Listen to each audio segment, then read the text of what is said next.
الحمد لله نحمده ونستعينه ونستغفره ونؤمن به ونتوكل عليه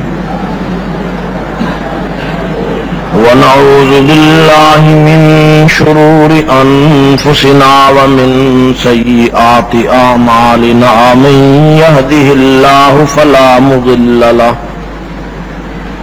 ومن يضلله فلا هادي له ونشهد أن لا إله إلا الله وحده لا شريك له ولا نظير له ولا وزير له وصل على سيد الرسل وخاتم الأنبياء المبعوث إلى كافة للناس بشيرا ونذيرا وداعيا إلى الله بإذنه وسراجا منيرا. وقال الله تبارك وتعالى في كلامه المجيد والفرقانه الحميد: إياك نعبد وإياك نستعين. وقال في موضع آخر: إن الله لا يغفر أن يشرك به ويغفر ما دون ذلك لمن يشاء ومن يشرك بالله فقد ضل ضلالا بعيدا. وقال النبي صلى الله عليه وسلم: يا أبا هريرة إن قتلت أو حرقت لا تشرك بالله. صدق الله ورسوله النبي الكريم ونحن على ذلك لمن الشاهدين والشاكرين والحمد لله رب العالمين.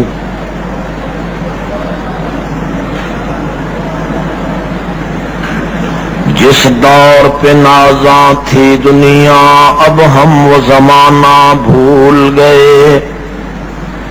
اوروں کو جگانا یاد رہا خود ہوش میں آنا بھول گئے.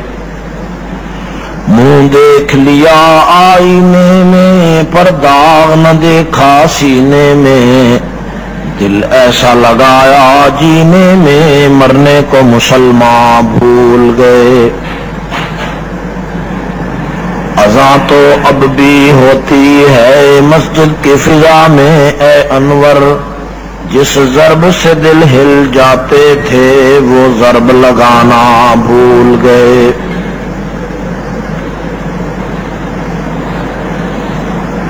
میرے واجب الاحترام بزرگوں اور دوستوں،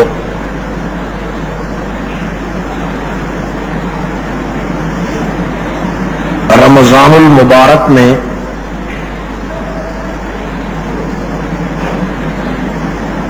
جلسوں کا اور کانفرنسوں کا کوئی رواج نہیں.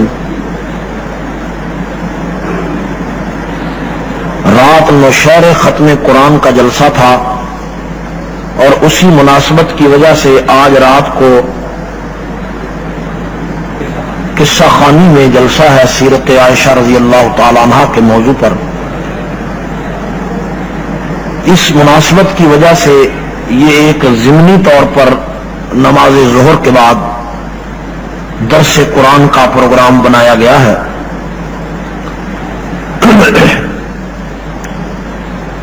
زیادہ لمبا وقت آپ کا میں انشاءاللہ نہیں لوں گا. ایک ضروری مسئلہ قرآن کی روشنی میں بیان کرنا چاہتا ہوں. ایک ایسا مسئلہ، ایک ایسی بات اور ایک ایسا واعظ جو 1,24,000 انبیاء نے کیا، وہ کتنا اہم ہوگا مسئلہ جس کے لیے 1,24,000 انبیاء تشریف لائے. وہ بات اہم ہوگی کہ نہیں؟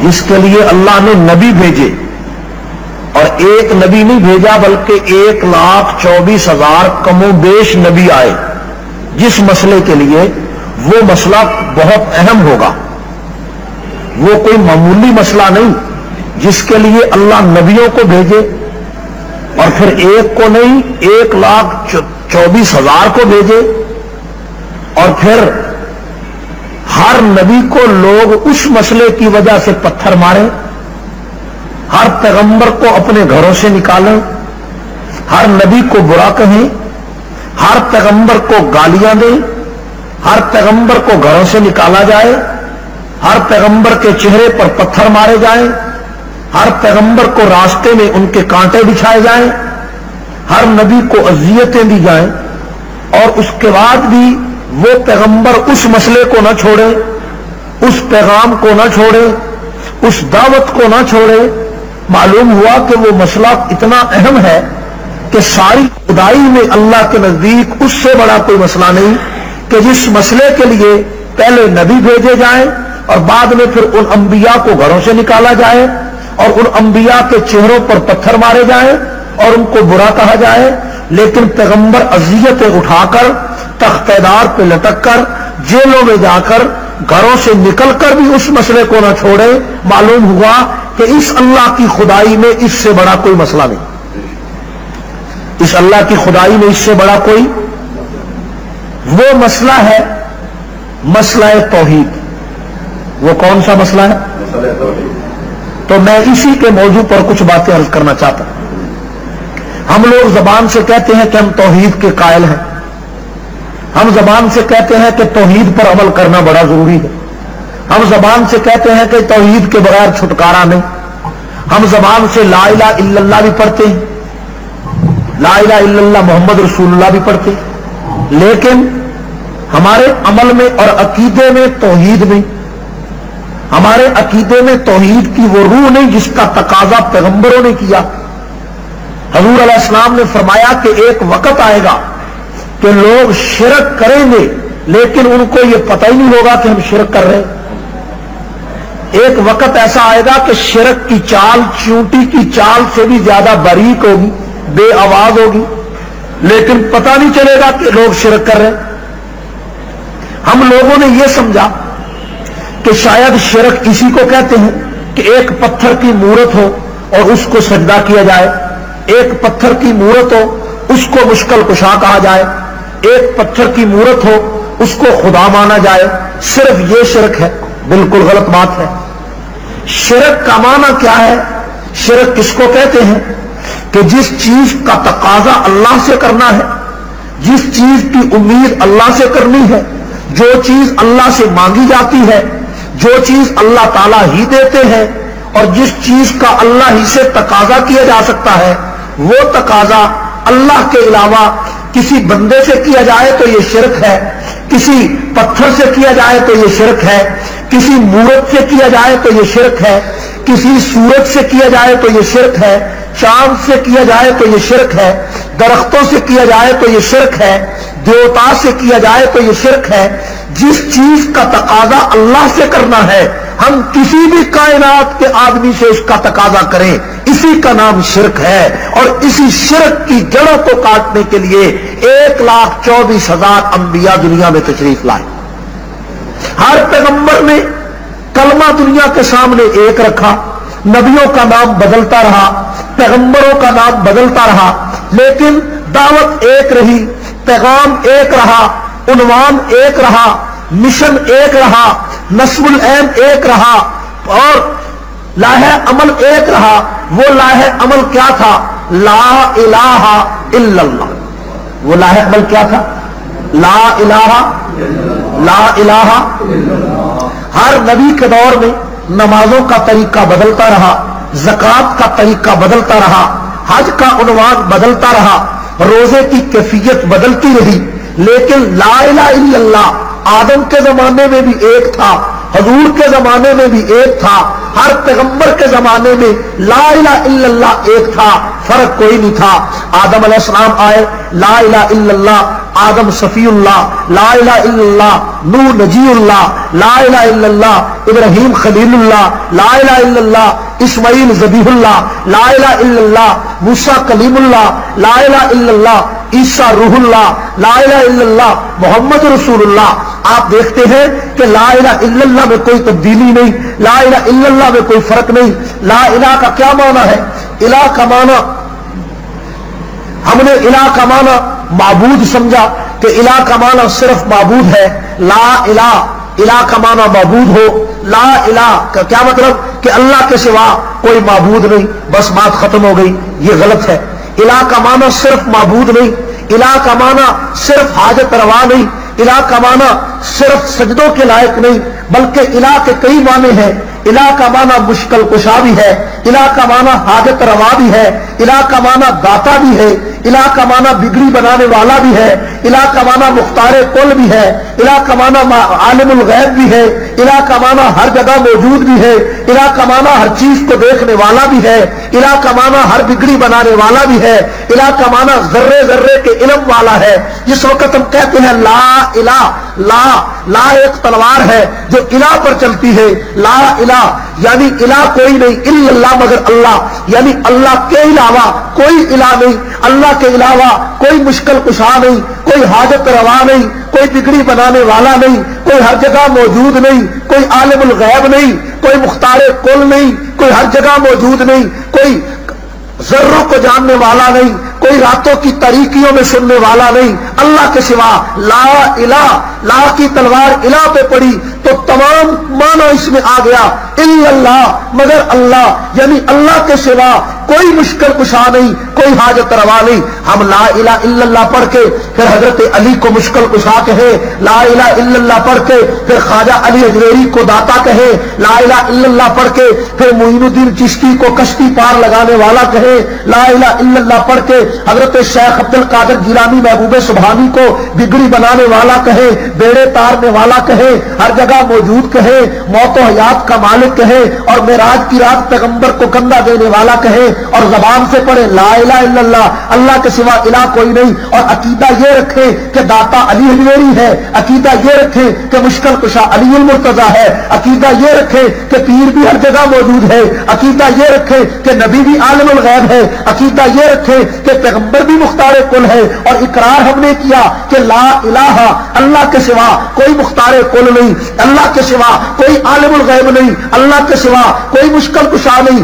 کلمے میں ہم نے یہ کہا کہ اللہ کے سوا کوئی نہیں، عقیدہ ہم نے یہ رکھا کہ علی اجمیری داتا ہے، عقیدہ ہم نے یہ رکھا کہ بندے بھی مشکل کشا ہے، عقیدہ یہ رکھا کہ نبی بھی عالم الغیب ہے، عقیدہ یہ رکھا کہ نبی بھی مختار کل ہے۔ تیرے اس لا الہ الا اللہ پڑھنے کا کوئی فائدہ نہیں، کروڑ مرتبہ کلمہ پڑھ، کروڑ مرتبہ اس کا اظہار کر، کروڑ مرتبہ کلمے کا اقرار کر، لیکن جب تک تیرا یہ عقیدہ نہیں ہوگا کہ الہ کا معنی مختار کل، حاجت روا، مشکل کشا، داتا ہر جگہ موجود، اور لا نے اس کی نفی کر دی کہ یہ صفتیں کسی ولی میں نہیں، کسی نبی میں نہیں، کسی کتب میں نہیں، کسی ابدال میں نہیں، کسی پتھر میں نہیں، کسی مورت میں نہیں، کسی بت میں نہیں، کسی چاند میں نہیں، سورج میں نہیں، ستاروں میں نہیں، الا اللہ مگر اللہ میں ہی یہ صفتیں پائی جاتی ہیں۔